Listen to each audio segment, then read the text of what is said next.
Bismillah, alhamdulillah, wa salatu wa salam ala rasulillah. In the name of Allah, most compassionate, most merciful. Thank you, Victoria, for the introduction. It's 10 years. 10 years since the day when those first images of men in orange suits kneeling in blacked out goggles, earmuffs and face masks echoed around the world. And just a couple of weeks before I was taken and kidnapped from my own home in front of my own family, I saw those images and they had been embedded in my mind. And when I was told in the back of a vehicle with a hood over my head that had just been lifted by two Americans dressed very badly as Pakistanis, that I would be sent to Guantanamo, I thought they were joking. They weren't joking. One of the men who shackled me said, taking these handcuffs out, that I was given these handcuffs by one of the wives of the September 11 victims to go and catch the perpetrators. And then he proceeded to put them on my hands. And I realized then that I was, and we were up against the world's most powerful intelligence agency, the world's most powerful law enforcement agencies, the FBI and the CIA, and of course our own MI5, who were lurking in the background constantly, always there at every leg of the journey, appearing and reappearing, haunting like ghosts or the spooks that we're told that they are. And it became evident to me that the hope that I felt from seeing a Briton, even if he was from the intelligence services, quickly faded away because I knew that they were in it together. And I know, in my case at least, and I know in the case of many others, that I wouldn't have gone to Guantanamo had it not been for my own government and my own people who are supposed to represent my interests, not the interests of the United States of America. But what I really want to say here is the 10 years that we're marking as former Guantanamo prisoners, we say by the grace of God, alhamdulillah, we are free. The 171 that are still there have yet to begin a new ordeal. Not the ordeal of incarceration, but the ordeal of freedom. For those of us, wherever you happen to have been held and taken from, who are released, have to face things that we are not prepared for. And live that every single day, in addition to what's known as the survivor's guilt. The unsung heroes of all of this, and the people whose pain has not been felt properly or understood by society, is those innocent women and children who've had to live lives without a father, without a husband, without a male figure, a family that's been shattered into, not allowed to continue to go on, and not allowed to go back to what it is that they loved so much, but to remain in limbo that has destroyed some minds and has polluted the thoughts of some of the children towards even their own fathers. That isn't the fault of the children. That isn't the fault of the prisoners. That isn't the fault of the mothers. That is the fault of the people who continue to keep the men in Guantanamo, and those who think that they're doing enough by telling us through lip service that we are doing everything that we can to have those men released. 10 years of Guantanamo means, for me, 10 years of torture, cruel, abusive and degrading treatment, solitary confinement, 10 years of children who were sent to Guantanamo who have grown now into men, 10 years of amputees who had their limbs amputated in Guantanamo, 10 years of hearing every now and then that somebody has died and conveniently committed suicide, or as they call it, asymmetric warfare.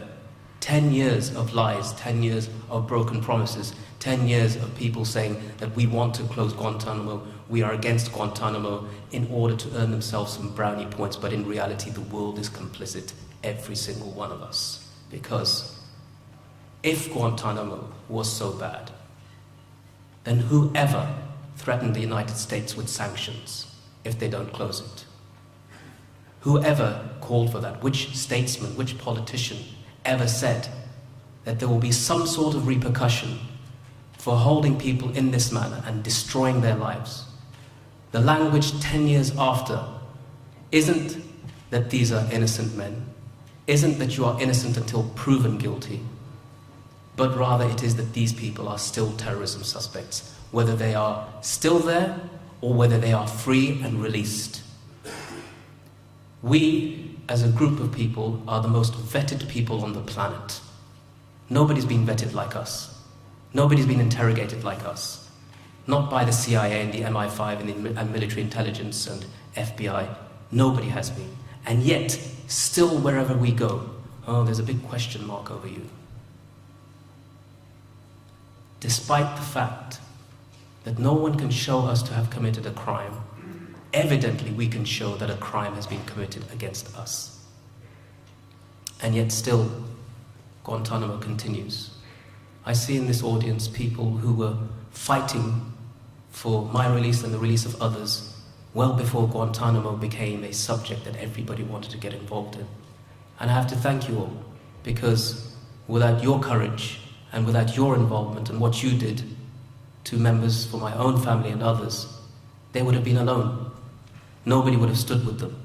And this is the lesson of the 10 years of Guantanamo, is that when you see somebody suffering and under oppression, if you don't stand with him, then who will stand for you? That's the lesson that I learnt from all of you who were involved right from the beginning. And I don't have enough words to thank you for it, but the fight's not over. And as I said, for some, imagine for Shakir Ahmed, and I have to keep saying his name because we were closest of friends. His son was born at the same time as mine was, only that 3 years later, at least I saw mine, 10 years later, Shakir's son doesn't even know who he is. Neither did the other children, to be honest with you. They were too young to remember. So this has destroyed those lives. And there is no way to regain all of that. And once, inshallah, once he's released, I want somebody here to come and tell me, or anywhere else, how is he going to rebuild that life? How is he? What's the process? What's the technique? What is the system that someone's going to come along and teach him and say, this is how you now become a father again? And the way that we survived as prisoners, those of us who had wives and children, was to tell ourselves every single day, you are not a father, you are not a husband, you are not a son, you are nobody, you are just a number. Because if you fall into the trap of thinking of your relatives, then it will destroy you. And so people come out of Guantanamo, perhaps appearing very strong, and we are strong based upon our personal beliefs, our faith and our resilience. But inside, what happens in the middle of the night, only we know and those who are closest to us know, and it's not pretty. And how Shakir will have to deal with that, and how the other 171 will have to deal with that, nothing, no amount of compensation, no amount of counseling, no amount of sympathy will be able to ever replace that. So 10 years of Guantanamo, I really hoped that this would have been it, but I don't see any light at the end of this tunnel. I don't know where the next step is when you try to do everything that you can to fight for the people who are still there. And again, I have to defer to the resilience of those who are stronger than me, those who started from the beginning and are still there, those who are still campaigning. I don't know where you get your strength from, because for me, it's almost come to the point that I can't do anymore. But I don't want to end on a pessimistic note. What I have seen from people who have been involved in this process, to my left and to my right and in front of me, is that you carry on. You'll continue. You'll fight the good fight and ensure that just like our project that we've begun in Caged Prisoners, that we'll never forget. La tansa, never forget. Thank you.